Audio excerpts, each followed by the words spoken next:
Just doing a quick video here on some Planet Waves cables. These cables are unique in their design. They don't use a solid solder connection, like say something like this, where the housing unscrews and you can resolder the wires inside, so on and so forth. These cables just use like a friction fit, and I'll show you the way these hook up here. This little screw here is almost like a little blade that screws in and just cuts the wire and hooks onto the shield. And so it's sort of a unique design. There are some advantages to you may be thinking, well, that's kind of when I show you how these hook up, you might be thinking, well, it's kind of a not as good as a solid solder connection. However, there are some advantages to doing that. And then if these ones, of course, have this circuit breaker here, which is really handy when you're on gigs and stuff. So I just fixed this cable here, and I'm gonna this is the next one that needs to be fixed. And I realize that these have a lifetime warranty and that you can just go and trade them in. However, sometimes it's not always convenient, especially for me. I don't really live close to any music stores or anything like that. So, but they're very easy to fix. This one here is well, I'm going to show you why these cables fail. So the disadvantage here, as opposed to, say, a cable like this, you see there's a sheathing that goes along the cable, outside of the cable. What that does is it acts as a damper. So when there's you're playing, or it's plugged into your amplifier, there's a damper which kind of eases the force on the edge of the cable here where it comes off the housing, so it's not bent too much right in this region right here. Just kind of sort of eases the force along the cable. Planet Waves cables, of course, they don't have that, so what you end up with is a lot of a lot of tension right on the end of the cable like that. And this one, I can tell that this cable is broken on the inside. So, like for instance, on this cable over here, this is the piece that I cut off of that cable, and actually you could see. Let's see if I can get the camera to focus here. Goddamn, focus. Yeah, if you look carefully. Come on. There we go. If you look carefully, you can see how that screw just screws in, and it just cuts the rubber that hooks onto the shield. And here as well, you could see how this. You notice a hole down the middle, and that's because that's where there's like a little spike inside that just drives itself in there, and it's not a soldered connection. It's just a it's just pushed on kind of thing. But this piece here on the end, I can tell is broken inside from just well, there you go, you can see right there, right? So anyhow, you just cut that off. It's really easy to repair. It takes like 2 minutes.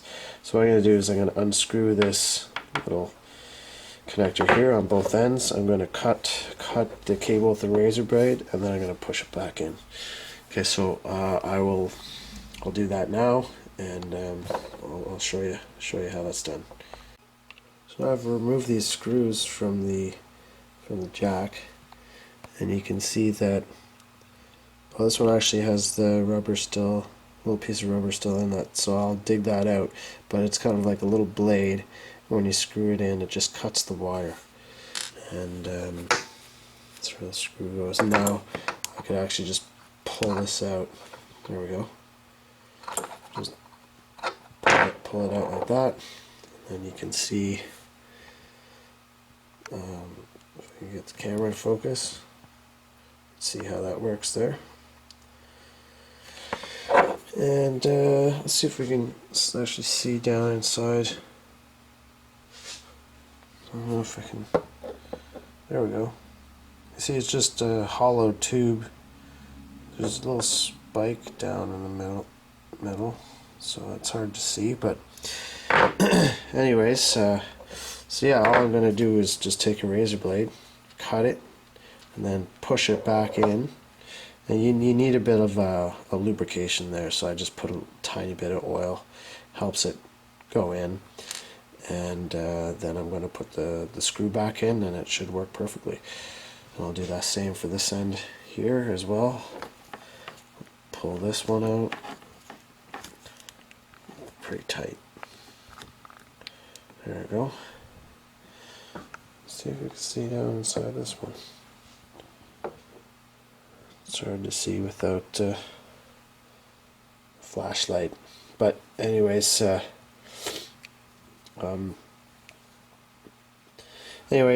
easy to fix, so let's go ahead and fix this. So yeah, I just cut this with the razor blade. One thing well, this end is already fixed, so that went well. That should work fine now.